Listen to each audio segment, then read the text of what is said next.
Hello friends, welcome to my YouTube channel large animal vet. आज हम जिस topic पर बात करने जा रहे हैं वो टॉपिक है ब्लड से रिलेटेड, यानी कि पशुओं में हमें ब्लड का जो कलेक्शन होता है, तो बहुत ज़रूरी बात है कि हमें पशुओं में ब्लड का कलेक्शन करना आना चाहिए।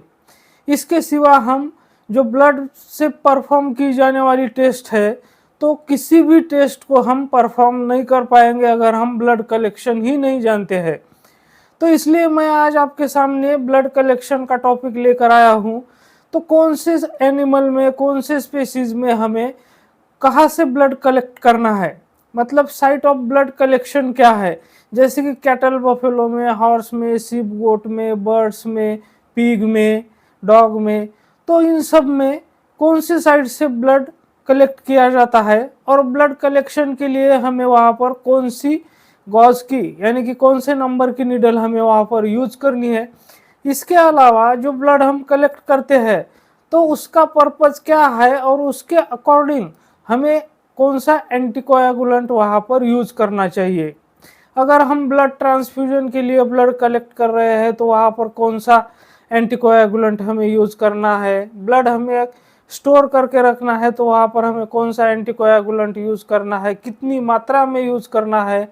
तो इन सारी बातों को आज हम डिटेल से जानेंगे इस वीडियो के माध्यम से। लेकिन उससे पहले अगर आप मेरे चैनल से नए जुड़े हैं या अभी तक आपने मेरा चैनल सब्सक्राइब नहीं किया है तो प्लीज़ मेरे चैनल को लाइक, शेयर और सब्सक्राइब करें।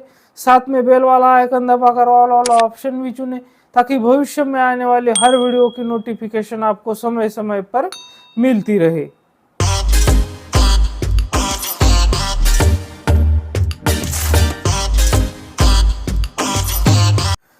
तो सबसे पहले हम बात करते हैं कि साइट फॉर ब्लड कलेक्शन की, यानी कि हमें कौन से पशुओं में कहाँ से ब्लड कलेक्ट करना है।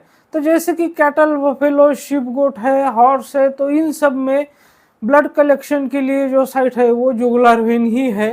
पर यहाँ पर जो नंबर होता है निडल का, यानी निडल का जो गॉज होता है, तो उसमें अंतर है। मतलब कि अगर कैटल बफेलो में हम ब्लड कलेक्ट करते हैं तो वहाँ पर हमें 16 नंबर या 18 नंबर, यानी कि 16 गॉज या 18 गॉज की नीडल यूज करनी होती है। अगर हॉर्स में हम ब्लड कलेक्शन की बात करें तो वहाँ पर भी हम जुगुलर वेन से ही ब्लड कलेक्ट करते हैं, लेकिन जो नीडल का गॉज है तो वो हॉर्स में होना चाहिए 16 गॉज से 18 गॉज तक। तो अब हम बात करते हैं शिप गोट की। तो शिप गोट में भी जो ब्लड कलेक्शन की साइट होती है वो जुगुलर वेन होती है। और जो नीडल होता है तो नीडल कितने गॉज की होनी चाहिए, तो नीडल 18 या 20 गॉज की होनी चाहिए। तो अब हम बात करते हैं डॉग और कैट की। तो डॉग और कैट में जो साइट फॉर ब्लड कलेक्शन होती है, यानी कि ब्लड कलेक्ट करने के लिए जो साइट होती है वो तो एक तो सेफेलिक वेन होती है या सेफेनस वेन होती है, या फिर जुगुलर वेन से भी हम डॉग में भी कलेक्ट कर सकते हैं। तो वहाँ पर जो निडल की साइज होनी चाहिए तो वो 20 से 22 गॉज की होनी चाहिए। पिग की अगर हम बात करें, यानी कि सुअर की अगर हम बात करें, तो उसके साइट फॉर ब्लड कलेक्शन जो होता है वो होता है एंटीरियर वेना क्या या फिर ईयर वेन। तो वहाँ पर हमें जो नीडल यूज करनी है तो नीडल वहाँ पर हमें यूज करनी है 20 नंबर की, यानी कि 20 गॉज की। अगर हम बर्ड्स की बात करें तो जो विंग वेन्स होता है या फिर डायरेक्ट हार्ट से हमें बर्ड्स में, यानी कि फाउल में ब्लड कलेक्ट करना है, और वहाँ पर जो नीडल की साइज है तो वो 18 गॉज या 20 गॉज की होनी चाहिए। तो अब हम बात करते हैं कि हम ब्लड किस पर्पज़ के लिए निकाल रहे हैं और कौन से पर्पज़ के लिए हमें कौन सा एंटीकोएगुलेंट और कितनी मात्रा में यूज़ करना है। तो सबसे पहले अगर हम बात करें कि हमें अगर ब्लड रूटीन हीमेटोलॉजिकल एग्जामिनेशन के लिए लेना है, यानी कि हमें ब्लड सैंपल जो लेना है, तो रूटीन हीमेटोलॉजी के लिए अगर हमें ब्लड सैंपल लेना है तो उसमें हमें कौन सा एंटीकोएगुलेंट मिलाना होगा। तो उसमें हमें मिलाना होगा EDTA, यानी कि इथिलीन डायमाइन टेट्राएसिटिक एसिड। तो ये 1% सोल्यूशन होता है। तो ये हमें लेना होता है 10 ml ब्लड के लिए 1 ml क्वांटिटी। मतलब अगर हम 10 ml ब्लड ले रहे हैं तो उसमें ये 1% जो EDTA सॉल्यूशन होता है वो उस 10 ml ब्लड में 1 ml हमें मिलाना है। अगर हमें ब्लड ट्रांसफ्यूजन के लिए कलेक्ट करना है तो वहाँ पर हमें कौन सा एंटीकोएगुलेंट यूज़ करना चाहिए? तो वहाँ पर हमें एंटीकोएगुलेंट यूज़ करना है सोडियम सिट्रेट, जो होता है 3.8% सोल्यूशन। तो वो भी सोल्यूशन हमें 10 ml ब्लड के लिए 1 ml सोल्यूशन यूज़ करना है। अगर हमें हेमेटोलॉजिकल स्टडीज़ के लिए ब्लड लेना है तो वहाँ पर हमें Heller's and Paul's oxalate mixture जो होता है, ये जो एंटीकोएगुलेंट का मिक्सचर होता है तो उसको हमें यूज़ करना है।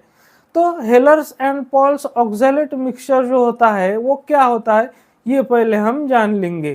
तो Heller's and Paul's oxalate mixture जो होता है वो 2 केमिकल से बना होता है। एक होता है अमोनियम ऑक्सैलेट जो कि 1.2 ग्राम होता है, दूसरा होता है पोटेशियम ऑक्सैलेट जो कि 0.8 ग्राम होता है, और इसमें 100 ml डिस्टिल वाटर मिलाया जाता है। तो ये होता है Heller's and Paul's oxalate mixture.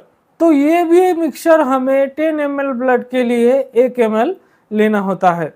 तो जिस कलेक्ट किए हुए ब्लड में हम Heller's and Paul's oxalate mixture as a anticoagulant use करते हैं तो वो ब्लड जो है वो ब्लड यूरिया नाइट्रोजन के लिए सूटेबल नहीं होता है। तो उस ब्लड पे हम जो ब्लड यूरिया नाइट्रोजन यानी कि BUN जिसे बोलते हैं, बन जिसे बोलते हैं, तो वो टेस्ट हम नहीं कर सकते हैं।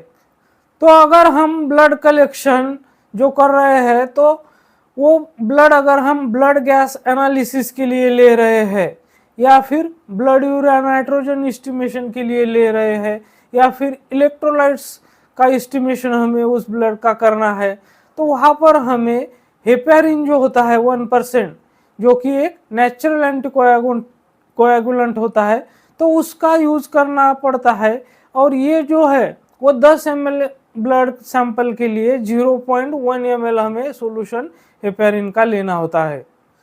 तो अब हम बात करते हैं कि ब्लड कलेक्शन की एक्चुअल टेक्निक क्या होती है, यानी कि किस तरीके से हमें ब्लड कलेक्शन करना है। तो जिस पशु में भी, जैसे कि मैंने पहले ही बताया कि कैटल, बफेलो, शिप, गोट, हॉर्स में हम जुगुलर वेन से ब्लड कलेक्ट करते हैं, डॉग, कैट में सेफेलिक से, फेनस वेन से करते हैं। तो जैसे भी जिस पशु में हमें ब्लड कलेक्ट करना है तो वहाँ पर पहले उसके जो हेयर्स होते हैं उसको क्लिप करना है। उसके बाद में वहाँ पर स्पिरिट या टिंचर आयोडीन लगा देना है और उसको ड्राई होने देना है। उसके बाद हमें निडल इंसर्ट करनी है, जो गॉज की निडल मैंने बताई जिस पशु में, तो उस गॉज की निडल हमें वहाँ पर इंसर्ट करनी है। उसके बाद में जो निडल हम इंसर्ट करते हैं, एक बात हमें बहुत ज़रूरी ध्यान में रखनी है कि वो निडल नई होनी चाहिए और जिसमें कि पानी वगैरह ना हो। तो क्लीन और ड्राई निडल होनी चाहिए, क्योंकि अगर उसमें पानी की एक बूंद भी हुई तो उससे क्या होगा, ब्लड का हिमोलिसिस हो जाएगा। तो इसके लिए निडल हमें ड्राई और क्लीन यानी कि नई निडल यूज़ करना बहुत ज़रूरी है। तो उसको फिर हम ड्राई सिरिंज लगाएंगे, क्योंकि सिरिंज में भी अगर पानी हुआ तो वहाँ पर भी ब्लड का हिमोलिसिस हो जाएगा। मतलब कि जो निडल और सिरिंज हमें यूज़ करनी है वो दोनों भी नई यूज़ करनी है। तो उसके बाद हमें रिक्वायर्ड क्वांटिटी में जितना ब्लड चाहिए उतना ब्लड हमें निकाल लेना है। उसके बाद उस सिरिंज से निडल को हटा लेना है और जो वायल है स्पेसिमन के लिए या ब्लड कलेक्शन के लिए जो एंटीकोएगुलेंट डाला हुआ वायल हमने लिया है, तो उसमें निडल हटाने के बाद सिरिंज से ब्लड उस एंटीकोएगुलेंट वाले वायल में हमें डालना है और उस वायल को कभी भी विगरसली हमें इस तरह से नहीं हिलाना है। तो उसको हमें इस तरह से अपने जो पाम होते हैं तो उसमें पकड़कर धीरे धीरे इस तरह से हमें रोटेट करना है, ताकि जो एंटीकोएगुलेंट और ब्लड है वो दोनों भी अच्छी तरह से मिक्स हो जाए। और उसके बाद उसको जो रबर स्टॉपर है वो लगा देना है, उसको जो लेबलिंग करनी है वो लेबल करनी है और उसके बाद में ब्लड को हमें स्टोर करना है। तो इस तरह से टेक्निक होती है ब्लड कलेक्शन की।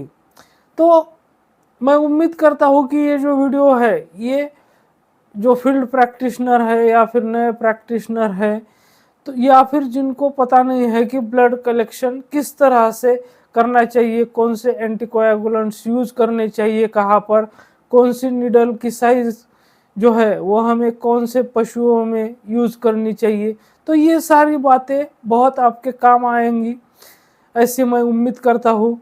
और आपका कीमती समय देने के लिए आपका मैं आभारी हूँ। धन्यवाद।